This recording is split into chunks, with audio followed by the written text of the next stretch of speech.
जिज्ञासु मित्रों, बहुत बहुत अभिनंदन है आप सभी का दिव्य सृजन में।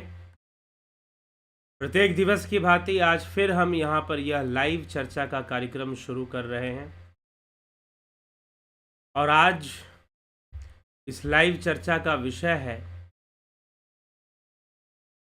ब्रह्मा विष्णु महेश भी मिथ्या है, आत्मा ही सत्य है। तेज बिंदु उपनिषद पे चर्चा चल रही है, वो आप समझेंगे इस विषय को।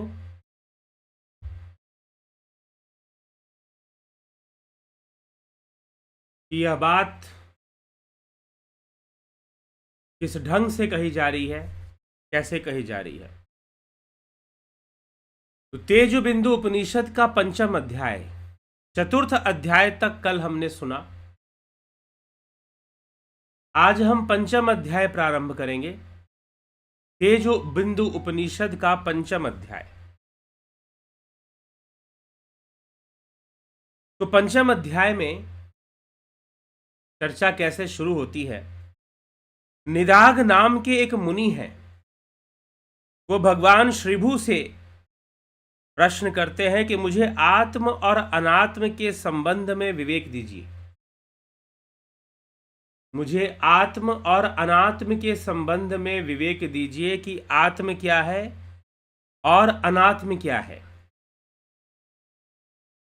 जिससे कि मैं आत्म तत्व और अनात्म पदार्थों को पहचान सकूं। सभी वाणियों की अवधि ब्रह्म है, अर्थात वेद शास्त्रों का। वह सब प्रकार के चिंतन की अंतिम सीमा और सबका गुरु है, वह ब्रह्म। वह सब कार्यों का कारण है, कार्यों का मूल है। स्वयं वह किसी कारण का कार्य नहीं है, अर्थात उसका कोई कारण नहीं है। वह सर्वविध संकल्पों से रहित नादमय है, शिव है। स्थूल सूक्ष्म पदार्थों से भिन्न चिन्ह मात्र सर्वानंदमय और सर्वोत्कृष्ट है। वह सभी तेजों और प्रकाशों का आत्मा है, नादानंद स्वरूप है, सभी अनुभवों से भिन्न। वह नाद की सभी कलाओं से परे, नाद की कलाएं होती हैं तो सभी कलाओं से परे वह आत्मा है, अव्यय है। और वह मैं ही हूं। मैं ही मतलब अपनी आत्मा को कहा जा रहा है। वह आत्मा और अनात्मा आदि के विवेक आदि से और भेद अभेद से भी परे है। तो क्या कोई अनात्म वस्तु भी होती है? इसी तथ्य को समझाया जा रहा है। उसे शांत अशांत आदि सीमाओं में नहीं बांधा जा सकता। नाद के भी अंतर्गत जो ज्योति है, अर्थात नाद का भी जो कारण है, वह ब्रह्म, वहां वह अहम ब्रह्मास्मि इत्यादि महावाक्यों की सीमा से अतिशय दूर है। यह महावाक्य भी तो एक संकल्प है, अहम ब्रह्मास्मि कहना या फिर अद्वैत शब्द का प्रयोग करना। तत् शब्द से भी उसे नहीं जाना जा सकता, सर्व शब्द से भी उसे नहीं जाना जा सकता। वह वाक्यार्थ से परे है। उसे न अक्षर कहा जा सकता है, न क्षर। नाद के अंतर्गत वही है। वह अखंड एक रस है। अहम आनंदो अस्मि, मैं आनंद स्वरूप हूं, इत्यादि का भी वह स्पष्ट वाच्य नहीं होता। इससे भी वो स्पष्ट नहीं होता कि मैं अगर ये कहा जाए कि ब्रह्म आनंद स्वरूप है, तो इससे ऐसा नहीं कि ब्रह्म के बारे में पता चल जाएगा। उस आत्मा को जाना नहीं जा सकता ऐसी बातों को कहने से। कोई कहे कि अहम ब्रह्मास्मि, तो ऐसा कहने से कोई आत्मा को नहीं जान जाता, उस ब्रह्म को नहीं जान जाता। या फिर कोई कहे अहम आनंदो अस्मि, मैं ही आनंद हूं, परमानंद हूं, तो ऐसा कहने से भी किसी को परमानंद नहीं मिल जाता और ना ही उसे आत्मा का साक्षात्कार होता है। तो इन वाच्यों से वो परे है। सर्वातीत होना उसका स्वरूप है या स्वभाव है। नाद में विद्यमान रूप ही वह है। उसे आत्मा शब्द से भी प्रकट नहीं किया जा सकता। आत्मा आत्मा कहने से भी वो आत्मा का ज्ञान थोड़ी ना हो जाएगा। आत्मा शब्द का अर्थ तद्रूप नहीं है, सच्चिदानंद शब्द से भी उसे व्यक्त नहीं किया जा सकता। वही सनातन आत्मा है। इंद्रिय विषयों से या इंद्रिय क्षमता से या इंद्रियों की क्रियाओं से उसकी अभिव्यक्ति नहीं हो रही होती है। हाँ, प्रेरणाएं मिल सकती हैं, लेकिन उस आत्मा को जाना जा रहा है ऐसा नहीं है। कितनी भी शब्द चर्चा हो जाए, वाक्य चर्चा हो जाए, वाणी का प्रयोग हो जाए, लेकिन उससे वह आत्मा तो प्रकट नहीं हो रहा। चाहे कोई अहम ब्रह्मास्मि कहे, चाहे कोई अहम आनंदो अस्मि कहे।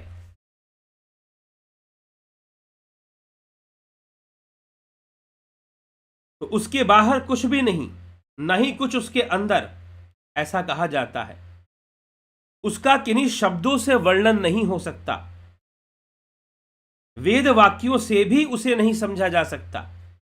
ना निर्देष्टुम शक्यो यो वेद वाक्यैर गम्यतः। वेद के वाक्यों से, वेदाध्ययन आदि कर लेने से किसी को ब्रह्म जान जाएगा या आत्मा को जान जाएगा, ऐसा बिल्कुल नहीं है। हाँ, उसे प्रेरणा मिल जाएगी कि हमें उस आत्मज्ञान की ओर बढ़ना चाहिए, हमें उस आत्मा की ओर बढ़ना चाहिए।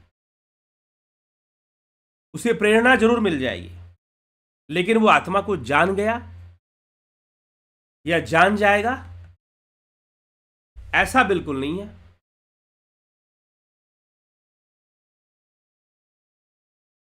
ठीक।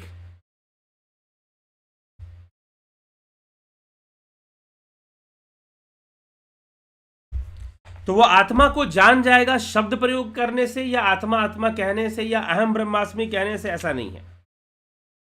या शिवोहम कहने से या नारायणो अहम कहने से वो आत्मा को जान गया, ऐसा बिल्कुल नहीं है। वो आत्मा वाक्य से परे, वाणी से परे है। उसका लिंग अर्थात उसकी सूचना देने का साधन यह विश्व प्रपंच है।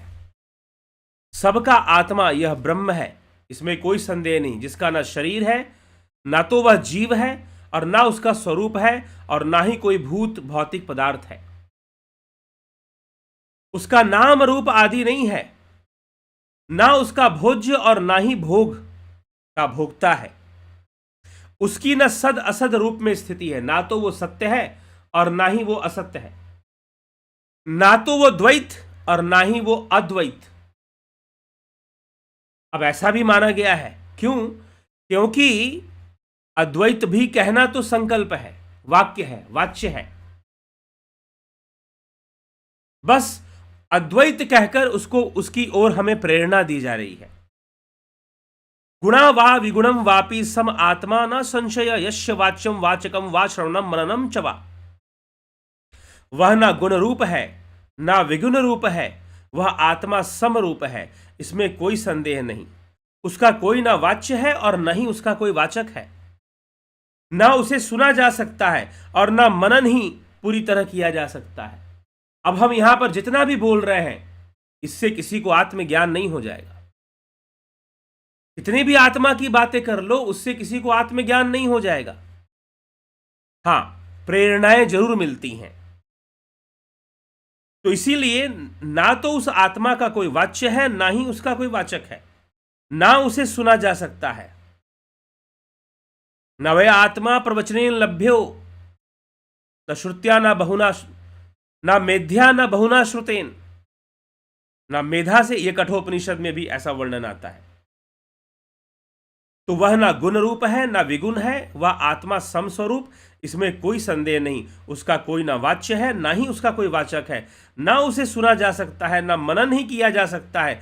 पूरी तरह से उसका मनन भी नहीं होता, क्योंकि मनन चिंतन भी तो संकल्पों का ही हो रहा है ना। वैसे तो अहम ब्रह्मास्मि का मनन करने के लिए पहले भी इस उपनिषद में लिखा गया है, लेकिन वह साधन मात्र ही है, लक्ष्य नहीं है। वह साधन मात्र ही है, वह लक्ष्य नहीं है।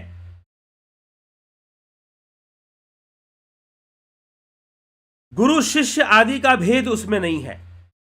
ना तो वह देवता है और ना ही वो असुर है। सुर असुर का भेद भी उसमें नहीं है।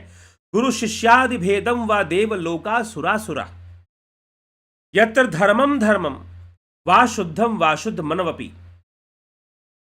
वह गुरु शिष्य के भेद से परे है आत्मा।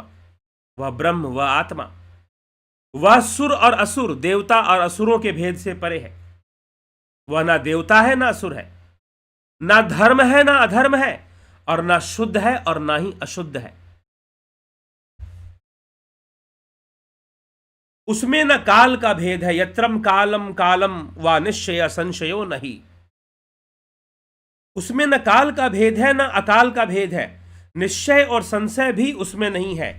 वहां मंत्र और अमंत्र भी कुछ नहीं है, और वहां विद्या और अविद्या भी कुछ नहीं है। उस आत्मा में ना कोई विद्या ना अविद्या। वह दृष्टा, देखने का साधन और दृश्य इनसे भिन्न है। किंचन मात्र कलात्मकता भी उसमें नहीं है। आत्मा अनात्मा का प्रसंग अथवा अनात्म मन उसमें नहीं है। अनात्म कुछ होता ही नहीं है।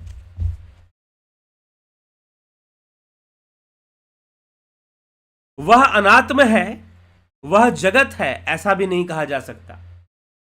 और नहीं ऐसा भी नहीं कहा जा सकता। वह अनात्म है, वह जगत है, ऐसा भी नहीं कहा जा सकता।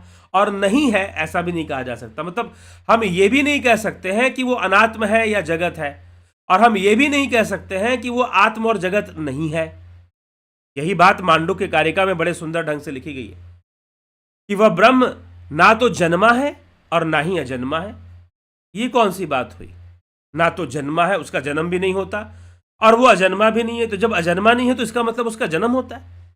हम ये नहीं कह सकते कि उसका जन्म नहीं होता, हम ये भी नहीं कह सकते कि उसका जन्म होता है।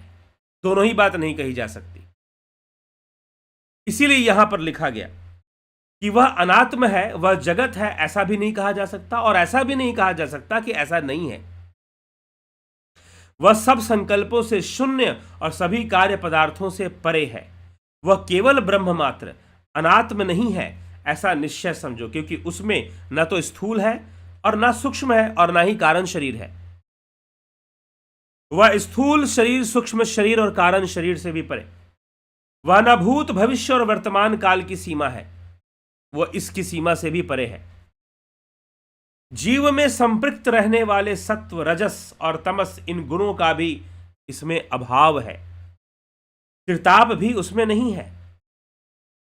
वह भूलोक, अंतरिक्ष लोक, ध्युलोक से भी भिन्न है, क्योंकि उसके लिए कहा गया है वह सर्व आत्म स्वरूप है। क्योंकि उसमें चित्त का अभाव है, वह चिंतन नहीं करता, उसमें देह नहीं, वृद्धावस्था भी नहीं और बाल अवस्था भी नहीं, उसके पैर भी नहीं और उसकी गति भी नहीं, और हाथ के अभाव के कारण क्रिया भी नहीं। उसका जन्म नहीं, अतः उसकी मृत्यु भी नहीं। उसकी बुद्धि नहीं, उसमें सुख आदि की कल्पना भी नहीं। उसमें ना धर्म है, ना शुचिता है, और ना सत्य है, और ना ही भय है। उसके द्वारा वर्णों का उच्चारण नहीं होता, वो कोई वर्ण नहीं बनाता। गुरु शिष्य आदि भाव भी उसमें नहीं, क्योंकि उसके समान कोई द्वितीय नहीं। अतः उसे एक भी नहीं कहा जा सकता और ना ही उसे द्वितीय कहा जा सकता है। इसीलिए उसे अद्वैत कह दिया गया। यदि उसमें सत्यता है तो असत्यता की संभावना नहीं, और जब असत्यता नहीं कही जा सकती तो सत्यता विशेषण भी उसके व्यवहार में प्रयुक्त नहीं हो सकता। अर्थात वह सत्य और असत्य से भी परे है। क्योंकि जहां सत्य कहा जाएगा वहां उसके सामने असत्य खड़ा हो जाएगा। जब अद्वैत कहा जाएगा तो उसके सामने द्वैत खड़ा हो जाएगा। तो इसीलिए वह सत्य और असत्य की सीमा से भी परे। विशेषण भी उसके व्यवहार में प्रयुक्त नहीं हो सकता, कोई विशेषण नहीं दे सकते उसको। शुभ और अशुभ का प्रयोग भी परस्पर सापेक्ष भाव से ही किया जाता है। कोई वस्तु शुभ है और कोई वस्तु अशुभ है, इसका जो निर्णय लिया जाता है वो सापेक्ष भाव से लिया जाता है। That is the relativity. इसीलिए यहां साफ साफ लिख दिया गया। इसीलिए शुभ और अशुभ से परे है। कुछ लोग कहते हैं ना, अब एक संस्था है वो कहती है कि नहीं, परमात्मा तो सब में हो ही नहीं सकता। परमात्मा सुअर में नहीं होगा क्योंकि सुअर विष्टा है। विष्टा खाता है, मल खाता है, मानव मल को भी सुअर खा जाएगा। अरे भला उसमें परमात्मा, गंदी वस्तुओं में भगवान नहीं हो सकता, परमात्मा नहीं हो सकता, परमात्मा सर्वव्यापी नहीं है। हमारे देश में शिव के नाम पर ऐसी संस्थाएं चलती हैं और हम ये शिव की ही वाणी पढ़े जा रहे हैं।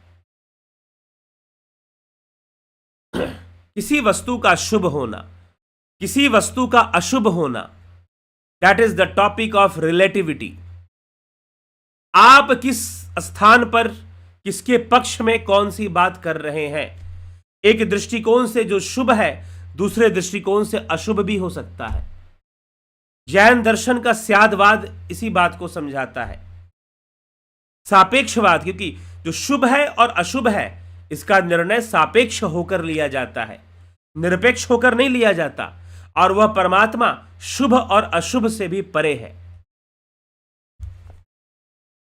इसीलिए कहा गया यह पवित्र है और वो अपवित्र है, इसका निर्णय भी सापेक्ष भाव से लिया जाता है। आदि गुरु शंकराचार्य के जीवन में यही तो आता है कि सापेक्ष भाव से व्यवहार में, जो विचार में है वो व्यवहार में आ गया। उनकी कथाओं में ऐसे मिलता है कि वो गलियों से जा रहे थे वाराणसी के, काशी की, तो एक मृत शरीर रखकर एक महिला रो रही थी, विलाप कर रही थी कि उसका पति मर गया। और जब वो कहते हैं कि माता आप अपने पति का शव थोड़ा किनारे करें तो मैं बीच मतलब किनारे से निकल जाऊंगा, तो वो जो महिला थी जो अपने पति के मृत्यु पर विलाप कर रही थी, उन्होंने शंकराचार्य को देखते हुए कहा कि अरे आप तो अद्वैतवादी हैं, आपको क्या फर्क पड़ता है कि यह मृत शरीर है या जीवित शरीर है। आपके लिए, आत्मा के लिए ना तो सजीवता है ना निर्जीवता है, वो ना सजीव है ना निर्जीव है। सजीव और निर्जीव तो संसार में वस्तुएं होती हैं, लेकिन वह आत्मा ना तो सजीव है और ना ही निर्जीव है। तो आपको क्या फर्क पड़ता है, आप तो उस आत्मा को जानते हैं। इसीलिए आदि गुरु शंकराचार्य ने व्यवहारिक सत्ता में विश्व को सत्य बताया, लेकिन जब आत्मा की व्याख्या होती है तो उसके लिए कुछ भी अशुभ नहीं, ना तो कोई चांडाल और ना ही, एक बार भगवान शिव ही चांडाल रूप धारण कर आदि गुरु शंकराचार्य के सामने आ गए। उनके साथ कुछ लोग थे, उन्होंने चांडाल से कहा कि अरे भाई दूर हो जाओ, एक सन्यासी है, शंकराचार्य है, और आप थोड़ा दूर हो जाइए इनसे।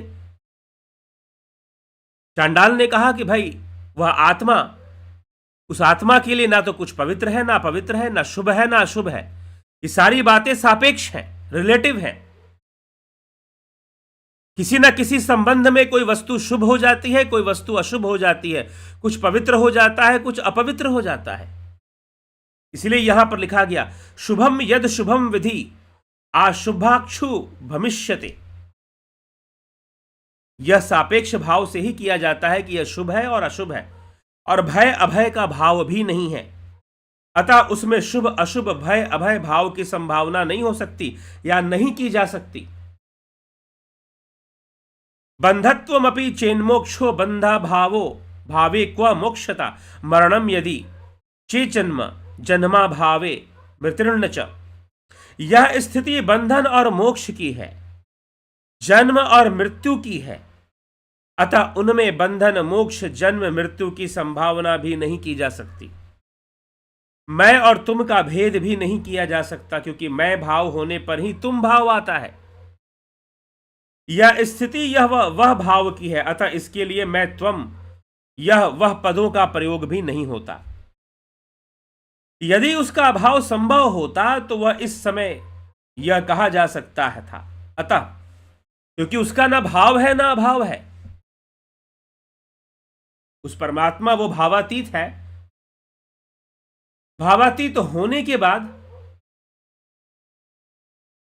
ना तो उस आत्मा के लिए ना तो कुछ भाव युक्त है, ना ही कुछ अभाव है, दोनों ही नहीं है।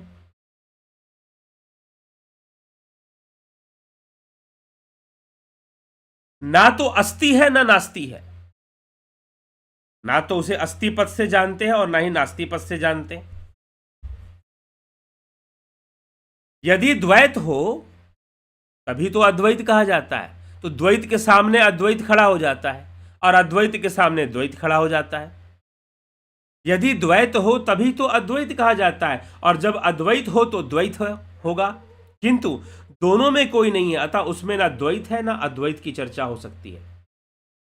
उस आत्मा में ना द्वैत की चर्चा हो सकती है और ना ही अद्वैत की चर्चा हो सकती है।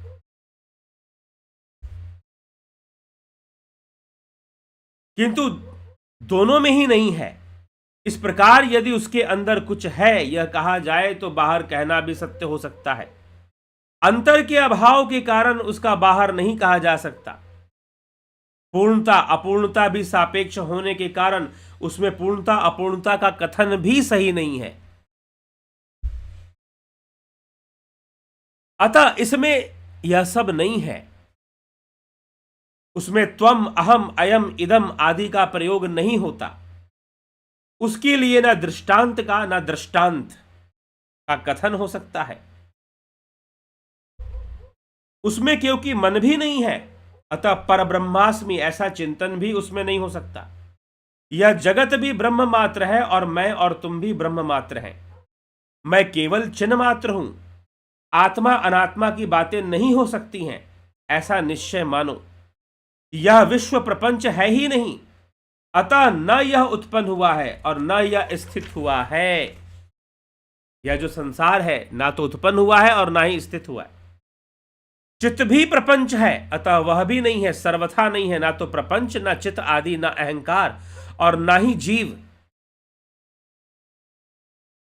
यह माया का कार्य आदि भी नहीं है, क्योंकि माया स्वयं वस्तु है। तो बिरभला आत्मा कैसे हो जाएगी? न भय है, न कर्ता, न क्रिया और न श्रवण और न मनन, कुछ भी नहीं।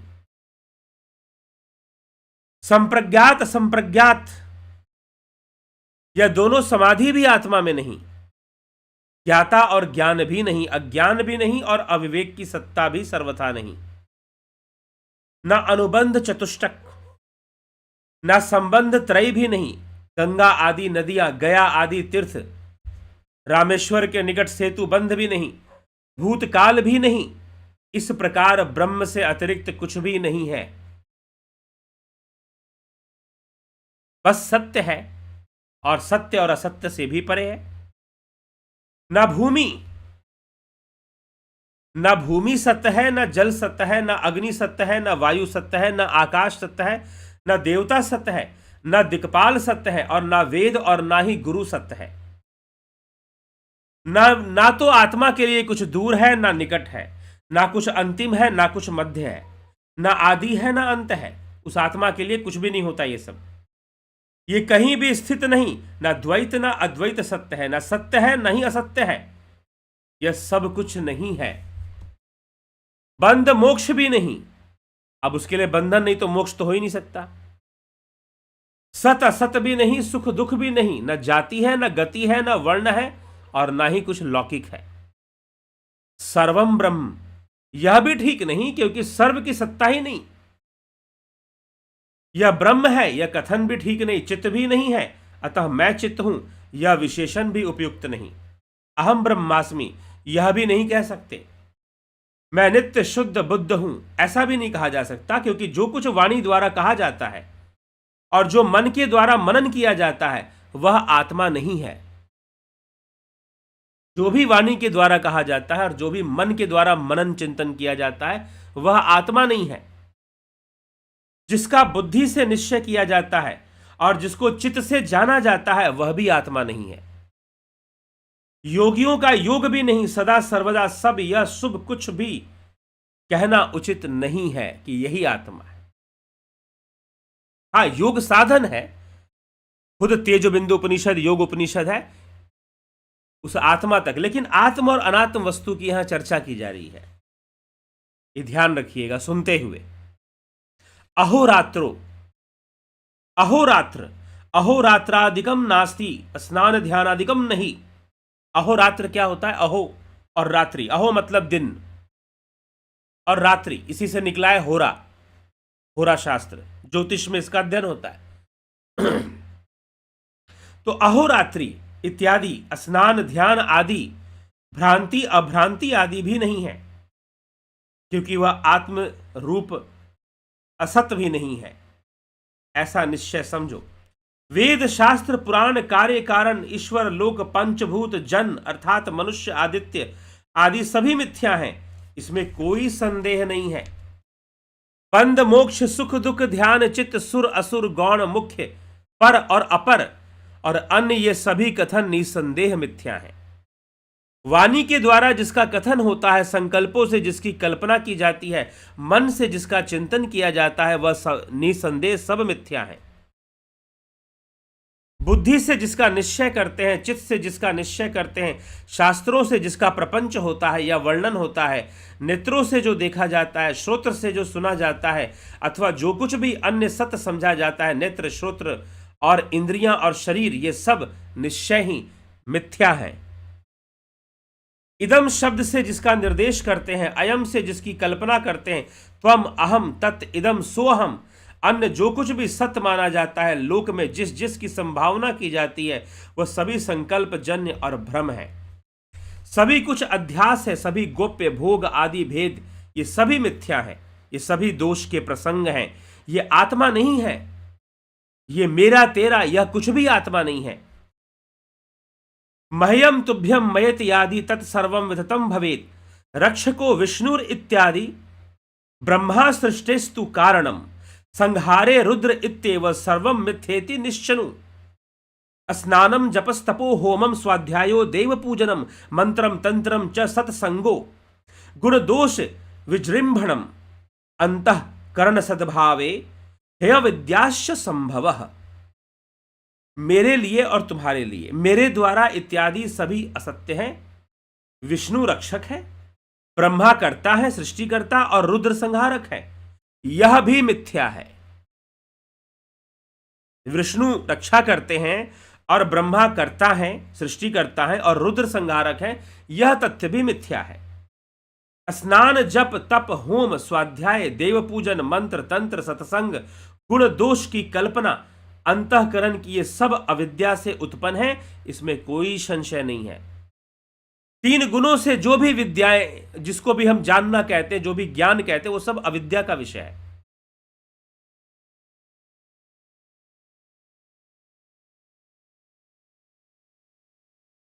तो यह मिथ्या है।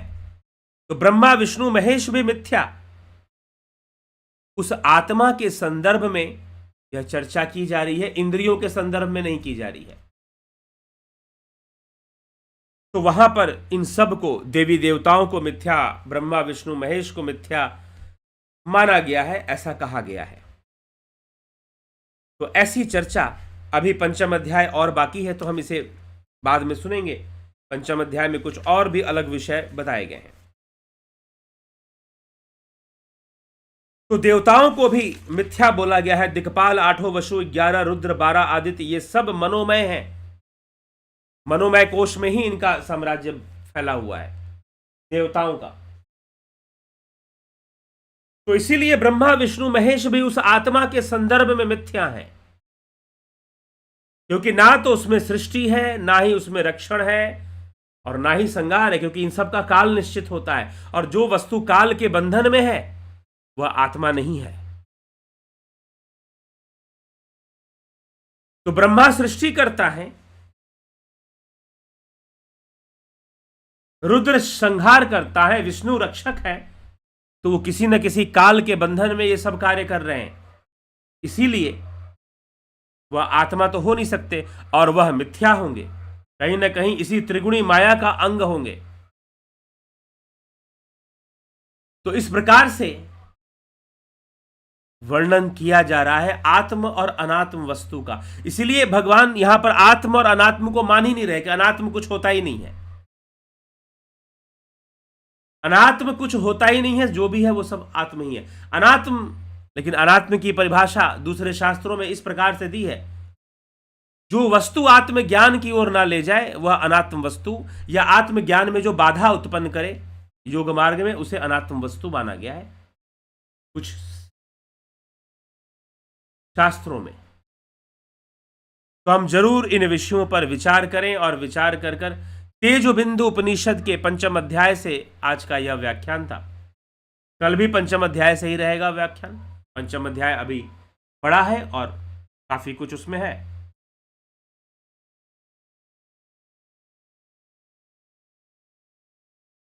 तो हम इसका लाभ उठाएं, इस ज्ञान का, और इस पर चिंतन मनन करें। चिंतन मनन किया जा सकता है, हाँ, चिंतन मनन आत्मा नहीं है, ये समझते हुए। तो हम अगर जाना चाहते हैं उस ध्यान में, विचारों से परे, चिंतन की, मन की सीमा से परे, चित्त की सीमा से परे हम जाना चाहते हैं, तो हमें ध्यान योग का मार्ग अपनाना चाहिए। और ध्यान योग का यह ऑनलाइन कोर्स चलता है। इसमें आपको भली भांति बताया जाता है, समझाया जाता है, सिखाया जाता है कि कैसे आपको उस आत्मा तक पहुंचना है जो कि भावातीत है, शून्यातीत और शब्दातीत भी है। प्राकृतिक चिकित्सा और यह ध्यान योग का ऑफलाइन कार्यक्रम भी है 17 मार्च पुणे। इसको ज्वाइन करने के लिए आपको पहले मेंबरशिप लेनी पड़ेगी। प्राकृतिक चिकित्सा का भी कोर्स होता है, लाभ उठा सकते हैं। दर्शन, फिलोसफी, इस पर भी कोर्स है, इसका भी आप लाभ उठाएं। योगा शिक्षक का कोर्स, योगा टीचर का कोर्स 11 अप्रैल से यह शुरू होगा।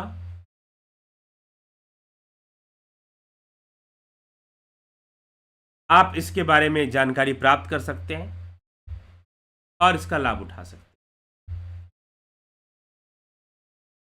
किसी भी तरह की एस्ट्रो कंसल्टेंसी आपको चाहिए, उसके लिए संपर्क कर सकते हैं। और अग्निमय बुद्ध यह ग्रंथ आपको, पुस्तक आपको मंगाना है, तो आप इसका भी लाभ उठाने हैं तो जरूर इसको प्राप्त कर सकते हैं।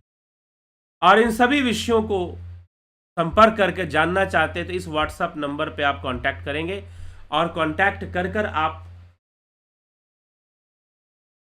इसको प्राप्त करेंगे। ठीक है, जो भी जानकारी है इस नंबर पर आप प्राप्त करें।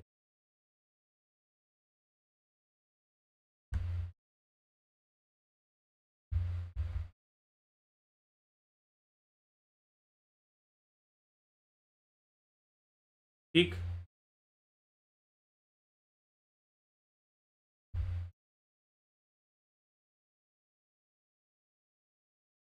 तो चलिए आगे बढ़ते हैं और आपके कमेंट्स देखते हैं कि आपने क्या पूछा है, आपके कमेंट्स क्या हैं।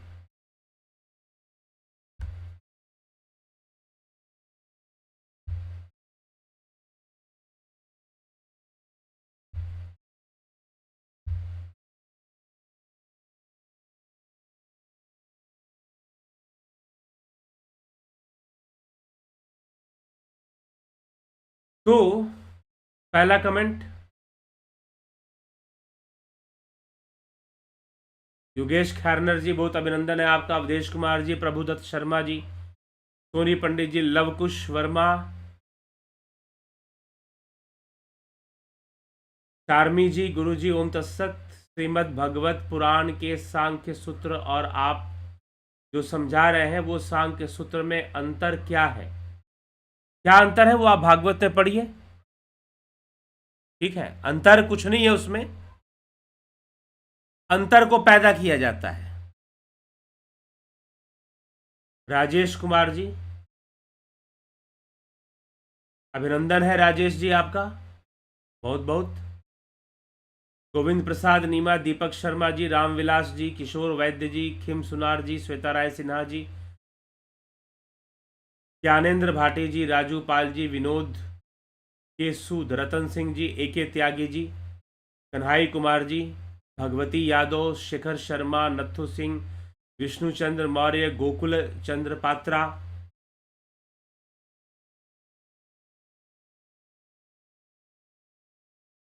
प्रणाम गुरु जी। आत्मा सत्य है, बाकी सब असत्य। जानने के लिए साधना, स्वाध्याय और सत्संग का जरूरी है। बिल्कुल, बिना साधना के कैसे? साधना क्या करते करते हम पहुंचते हैं उस रास्ते पर। अभ्यास तो करना पड़ता है, मार्ग पे चलना पड़ता है। गंभीर शाह, नरेंद्र माकुड़े जी, माधुरी कोले, सतीश मास्टर जी। प्रो गेमर, मोक्ष के बाद अपना अलग अस्तित्व है या नहीं? अलग अस्तित्व कौन सा? अभी भी नहीं है अलग अस्तित्व। तो अभी क्या स्वतंत्र अस्तित्व है? प्रकृति के बंधन में हो, माया के बंधन में हो, गुणों के बंधन में हो। तो फिर मोक्ष के बाद अलग अस्तित्व का क्या मतलब हो गया? हाँ, बंधन सारे दूर हो जाएंगे और मुक्ति हो जाएगी, मोक्ष है।